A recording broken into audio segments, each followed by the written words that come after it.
when I was about 10 or 12 years old. I wanted to be a veterinarian. And I worked for a veterinarian when I was 15, 16, and through high school, and then went to Auburn University for 7 years to become a veterinarian. Moved up here in 1980, opened up this clinic.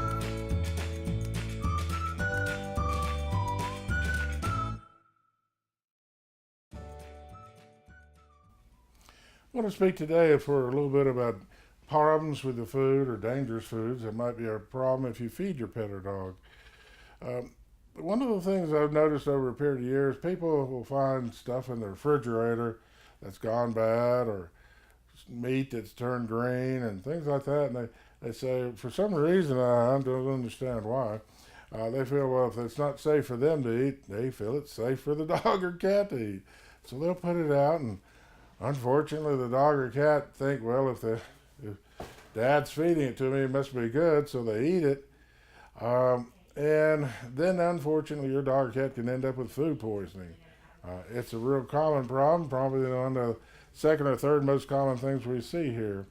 So in food poisoning, what happens is the initial phase, a lot of times they'll throw up when they get it. Then they end up with diarrhea with or without blood, and it can be a real serious problem. And then an infection, of course, goes along with all that. And it normally means a trip to the veterinarian and a lot of cleaning up at home with diarrhea and vomit all over the place. So try to stay away from it. If you wouldn't eat it out of your refrigerator, don't feed it to the dog or cat. That's dangerous. And a lot of times I'll go to the grocery store, and for some reason the same thing goes on there. Something's past expiration date. If it's not safe for you, it's not going to be safe for your little pet. So please don't do that. Other things that could be a problem, and like I said, xylitol.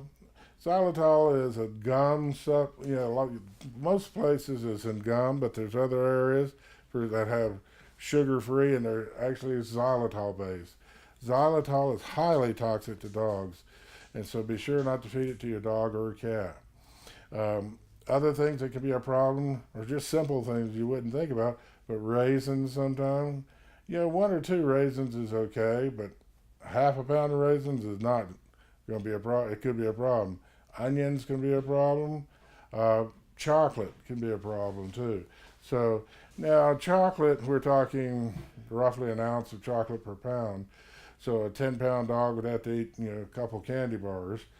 As far as a chocolate cake, more likely, eats a 10-pound dog eats a whole slice of chocolate cake and end up with an upset stomach from the sugar in it, more than the theophylline that's in the chocolate. So try to avoid those things too.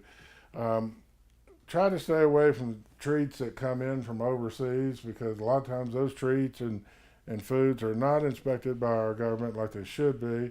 And we've seen problems in the past, various imports from China and things like that have caused problems and had to be recalled. We don't want that. If open it up, look at it, smell it. If it doesn't pass your smell test, don't give it to the dog or cat. So don't do that. Other things, the foods, people ask me what foods I recommend. Well, the ones that have been around the longest, they may sound the most boring, like Purina or Iams, Eukanuba, Science, but they've had the most experience, and they've been around the longest and invested the most money into ongoing research. New foods that come every day and then are gone a year or two later, always worry about those, because what's in them, what's making them go, and ingredients. A key thing I try to remember is that some foods have what we call a fixed ingredient list. So one bag of, say, Science Diet is going to have the same amount of chicken as the next bag as the next bag. Other foods are what we call a fixed cost price. And a lot of times the protein source in most bags will be whatever's cheapest, try to keep the price the same. And so there's some problems there, and I've seen people's dogs have diarrhea when they simply switch from one bag of one type of food to another bag of that same food, but because the batches were made at different time, the ingredients were different, and it can be a problem causing some diarrhea.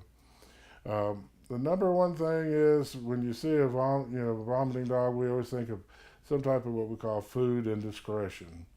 So don't be guilty of food indiscretion. Feed your pet a good quality dog or cat food. They don't get bored with it like people get bored with it, considering dogs are basically colorblind. All those neat colors of foods and formulations are there for our marketing process. And until dogs or cats can read the bags, they'll eat pretty much what you put down for them and trust your judgment. So find a good quality food, feed it to them, limit the amount of snacks you give them, don't feed them anything you wouldn't eat, and let's have a long and healthy life.